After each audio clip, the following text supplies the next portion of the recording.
All right, welcome back. Episodes 7, 8. I don't know if this restore, rebuild, resto mod, upgrade, whatever you want to call it. Get this thing back on the road. So last episode, we got this front end back together, blacked out, headlights working. Actually, I still need to go through this marker and figure out what's going on. I noticed it in the videos. Wasn't too worried about it at the moment, but I'll get to it. Next, I want to go through the brakes. It felt kind of sluggish, or like it was locking up a little bit last time I tried to move this. And then they've always kind of felt poor since I've had the vehicle. I don't know exactly why yet. I haven't gone through it yet. It looks like at some point they replaced this master. Some of the lines have been replaced, and some of them haven't. They look pretty crappy down there. I mean, I might even end up running new lines. Additionally, let's see. Well, you can't tell from here, but I want to say some of these soft lines had been replaced. So I don't know, maybe the wheel cylinder as well. Not sure yet. Let's see how this moves real quick.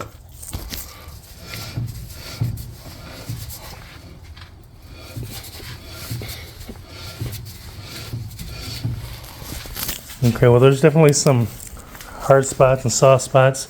So we'll probably just tear apart all of it, clean everything up, see if there's any significant wear on the drums or the pads themselves, shoes, and replace them if needed.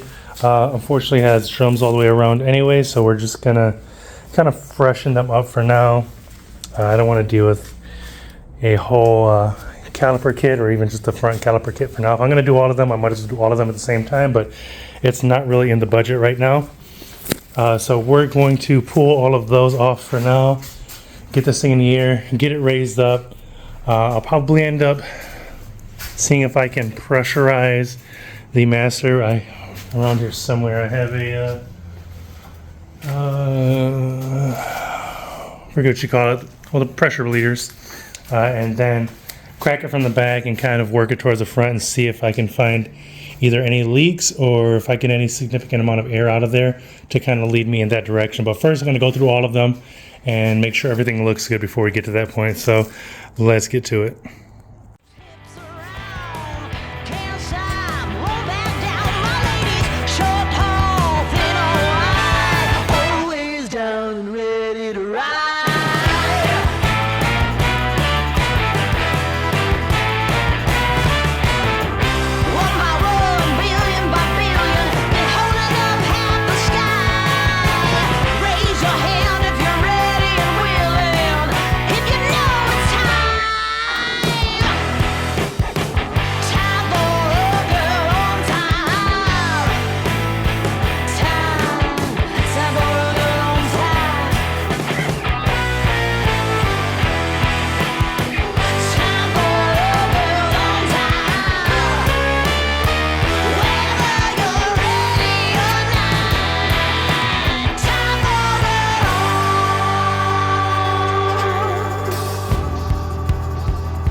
Alright, so the drum came off super easily, which means it could probably use a little bit of adjustment. Taking a look at it,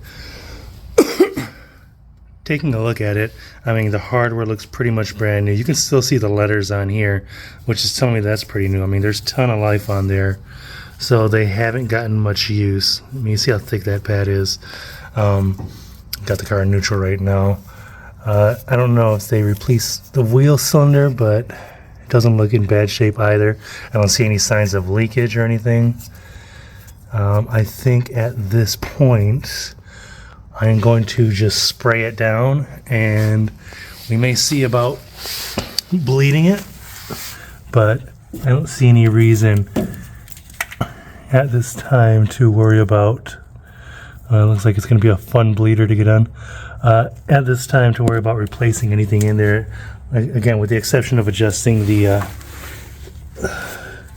guy down there. I forget what you call those wheels, but oh, sorry, that wheel down there. But I mean, we can always, you know, once we get it going, throw it in reverse and kind of let it ratchet itself back in. So yeah, that's what we're gonna do right now. All right, I'm still going through the brakes. One thing I did find out on the left driver's side here, the adjuster at the bottom that's supposed to pretty much self-adjust when you throw it in reverse and slam on the brakes, that was locked up. So I pulled it out. I was gonna, you know, take it apart and lube it, and I eventually got it apart. And I had to actually torch it to get it to that point because it would not move. It was seized up pretty good.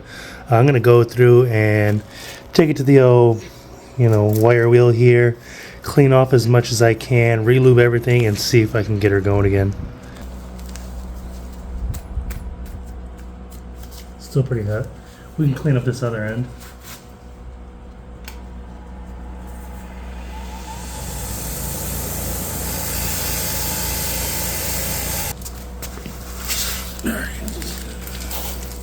I have some tiny brushes here. They're not quite what I was looking for, but they'll do the job. It's more for like carburetors and stuff like that. But work with what you got.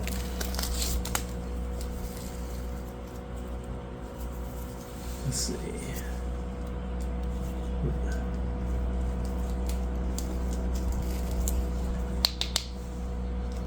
She feels after a little bit of anti-seize in there.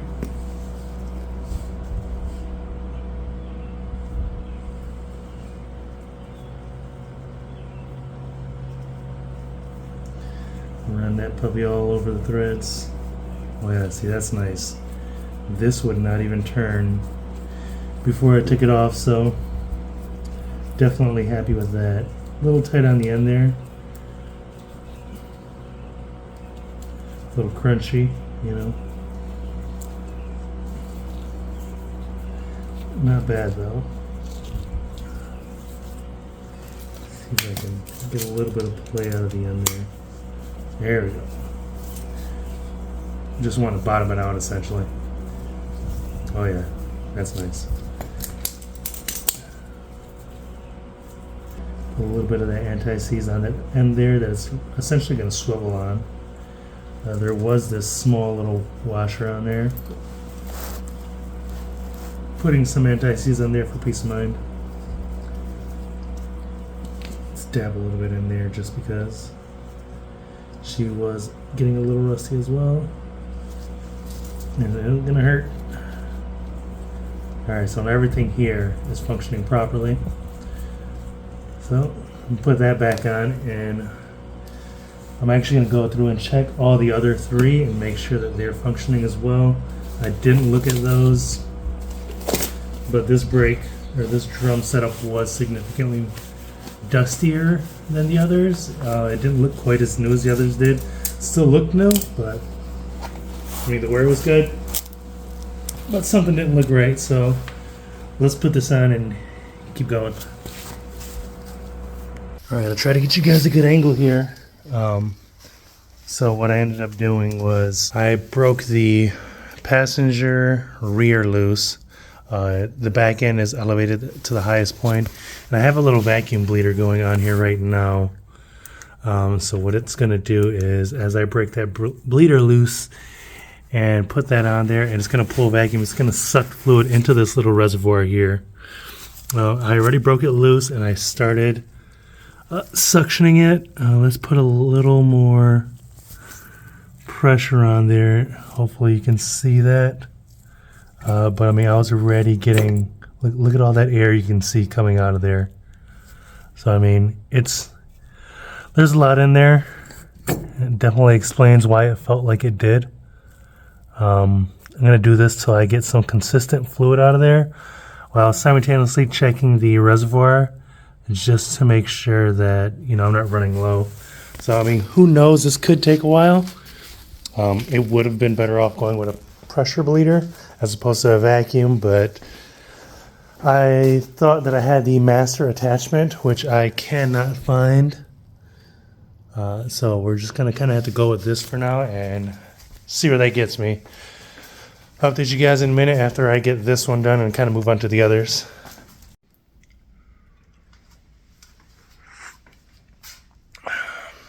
That's next. I bled all of them. I wasn't getting more air out of them. And honestly, it doesn't feel a lot better in the pedal itself, but it's going to be hard to really tell unless I get a good bleeding through the system. Or unless I get a good drive through the system and see how it feels. If it still feels like crap at that time, I'm going to go through and pull the master off and bench bleed that. There are also some old crustier looking lines on there that they never finished. So, you know, I mean, I'm not getting any leaks out of them at that time, but if I pull that master off, they might break, and, you know, we'll just assess it then. But that'll be the next course of action at that point. And I mean, they have a dual bowl reservoir.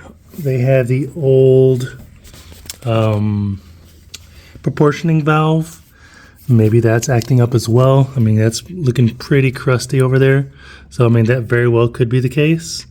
I mean, we'll do both of them at the same time if need be.